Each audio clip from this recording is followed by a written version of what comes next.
नमस्कार। मैं आज आपसे एक बहुत महत्वपूर्ण विषय पे चर्चा करूंगा, यानी कि कुछ बताऊंगा जो अक्सर इसके ना करने पे बहुत बड़ी गलती हो जाया करती है। वैवाहिक जीवन जो है शादी के पश्चात अच्छा नहीं रह पाता अगर इन उपायों का ना किया जाए तो।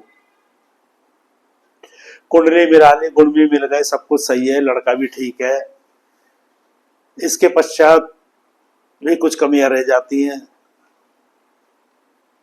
और वो कमी कैसे दूर होगी, ये लाल किताब में बहुत अच्छी तरह से बताया गया है।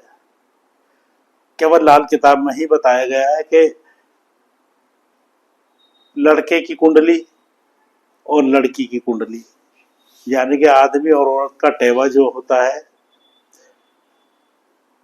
उसमें जो मंदे ग्रह हैं वो आने वाले जीवन में बहुत अधिक प्रभाव दिखाते हैं।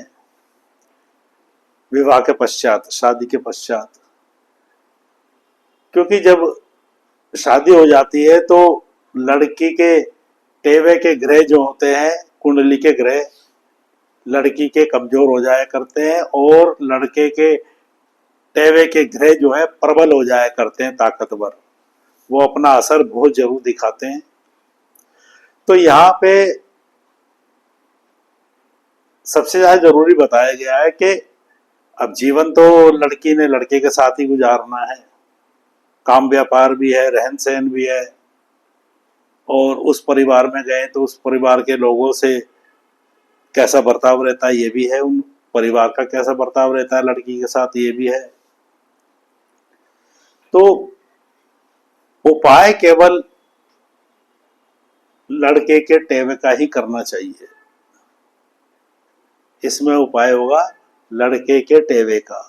टेवे में जो है ग्रह बैठे हैं, लड़के के टेवे में जो भी ग्रह बैठा है, मंदा है, खराब है, केवल उसका ही उपाय होगा। और ये उपाय शादी के समय जब कन्यादान करते हैं उसी समय होता है, उससे पहले नहीं होगा और उसके बाद भी नहीं होगा। ये कन्यादान के समय ही उपाय होगा, ये खास तौर से ध्यान रखा जाए।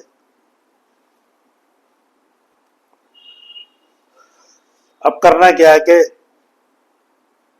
टेवे में जो ग्रह मंदा हो, खराब हो, उसका उपाय होगा। देखिए, उपाय बहुत सरल बताए गए हैं और इनको कोई भी व्यक्ति कर सकता है। उपाय जैसे बृहस्पति है, बृहस्पति कुंडली में खराब हो, क्योंकि बृहस्पति को मेन शादी के लिए ग्रह भी माना गया है बृहस्पति। तो बृहस्पति नीच का हो, खराब हो, तो उसके लिए उपाय बताया गया है लाल किताब में कि सोने के 2 टुकड़े लेंगे, बराबर वजन के 2 टुकड़े सोने के लेंगे। अब आपकी इच्छा कर जितनी है उतना ही ले सकते हैं, इसमें यह नहीं है कि इतना लेना है, लेकिन लेने बराबर है। कन्यादान के समय कन्या का पिता लड़की को एक सोने का टुकड़ा लड़की को देगा और दूसरा सोने का टुकड़ा नदी या नहर में प्रवाह कर देगा। नदी नहर में ही प्रवाह करना है, अन्यथा कहीं और मत प्रवाह कर दीजिए तो खराब हो जाएगा। नदी नहर में प्रवाह कीजिए एक टुकड़ा, और वो टुकड़ा जो है कन्या अपने पास आजीवन रखेगी ले जा करके। और कन्यादान में दिए गए जो भी उपाय मैं बताऊंगा ग्रहों के अलग अलग से, एक बात तो है कि भाई ये जो रखा जाता है सोना, ना तो ये ज्यादातर गुम होता है, ना कोई इसको चुरा पाता है। लेकिन अगर गुम भी हो जाए या कोई चुरा भी ले जाए 1%, तो उसकी जगह दूसरा सोना रख दिया जाए तो वो भी उतना ही प्रभाव करेगा। ये याद रखें आप। ये सभी ग्रहों पर लागू होगा जिसका जो सामान है। तो वो एक सोने का टुकड़ा घर में रखेगी लड़की ले जाकर के शादी के पश्चात, और एक जल प्रवाह हो जाएगा। दूसरा, यदि सूर्य मंदा है और वैवाहिक जीवन में बड़े उथल पुथल मचा देता है, सूर्य भी मंदा, तो सूर्य के लिए तांबे के 2 बराबर के टुकड़े लेने हैं और एक टुकड़ा नदी या नहर में प्रवाह करना है, दूसरा जो कन्या को देना है। चंद्रमा चंद्रमा अगर खराब है, मंदा है, तो उसके लिए आप लेंगे मोती, और मोती लेंगे दूध जैसा सफेद। ये याद रखें, एक दही जैसा सफेद भी आता है, वो नहीं लेंगे, यहां दूध जैसा सफेद मोती लेंगे। इस मोती को 2 मोती लेने हैं, एक मोती कन्या को देंगे और एक मोती जल प्रवाह कर देंगे, और ये मोती भी कन्या अपने साथ ले जाकर के ससुराल में जहां अपने पैसे सामान अलमारी में रखती तो वहीं रखेगी। यदि बुध मंदा है तो बुध के लिए हीरे के 2 टुकड़े लेने हैं, 2 हीरे लेने मतलब। अब हीरे तो बड़े महंगे, कोई अफोर्ड करता तो ठीक है, वो ले सकता है हीरे, नहीं तो उसकी जगह सीप ले सकती है। सीप लीजिए। अगर वो भी नहीं ले सकते तो फिटकड़ी के 2 टुकड़े ले लीजिए। अब कोई भी एक सामान ले लीजिए इन तीनों में से, एक लड़के को दीजिए और दूसरा जल प्रवाह कर दीजिए। मंगल ग्रह, अगर मंगल खराब है तो उसके लिए उपाय करेंगे कि लाल पत्थर के 2 टुकड़े ले लें, लेकिन चमकीला पत्थर ना हो इसमें। लाल पत्थर लेना है लेकिन चमकीला ना हो, या 2 मूंगे ले लीजिए, मूंगा। तो एक मूंगा या लाल पत्थर जो भी ले रहे हैं आप, लड़की को दीजिए और दूसरा जल प्रवाह कर दीजिए। शुक्र ग्रह अगर मंदा है, खराब है, तो आप जैसे कन्या को कन्यादान में सोना देते हैं,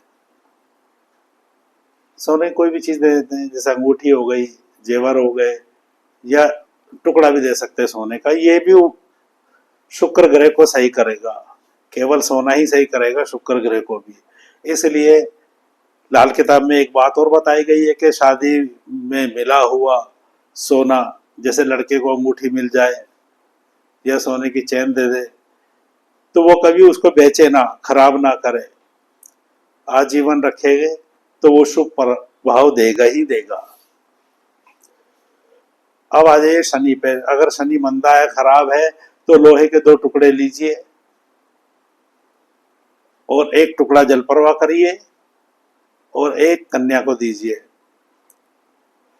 या फिर आप सुरमा जो होता है डली वाला साबुत सुरमा, उसके बराबर के 2 टुकड़े ले लीजिए, एक कन्या को दे दीजिए और एक जल प्रवाह कर दीजिए, तो ये भी उतना ही काम करेगा।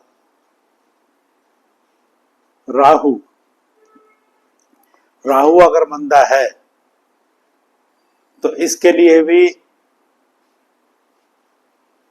मोती ही चलेगा या चांदी।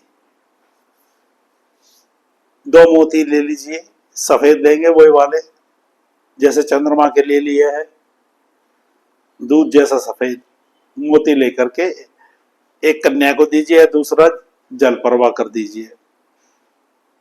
केतु, अगर केतु मंदा खराब है तो उसके लिए 2 रंग का पत्थर लेंगे, काला और सफेद। एक पत्थर में 2 रंग होने चाहिए, काला और सफेद।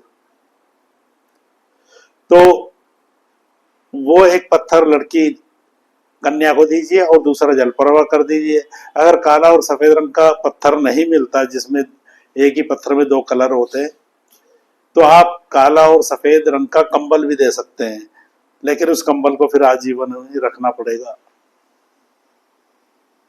तो आप चाहे पत्थर दीजिए चाहे कंबल दीजिए। तो मैंने आपको ये ग्रहों के बताए, ये उपाय बहुत जरूरी होते हैं कन्यादान के टाइम पे करने में। तो इनके करने से उस ग्रह के जो प्रभाव है, खराब है, प्रभाव आने वाला होता है जीवन में, वो सब समाप्त हो जाता है। यदि मैंने आपको पहले ही बोला है कि कोई चीज जो रखी गई है घर में गुम हो जाती है, चोरी हो जाती है, तो उसकी जगह आप दूसरा रख दीजिए, उसका उतना ही प्रभाव पड़ेगा, कम नहीं होगा। ये मैंने आपको एक महत्वपूर्ण जानकारी दी है। आशा करता हूं कि आप इसका लाभ उठाएंगे। नमस्कार।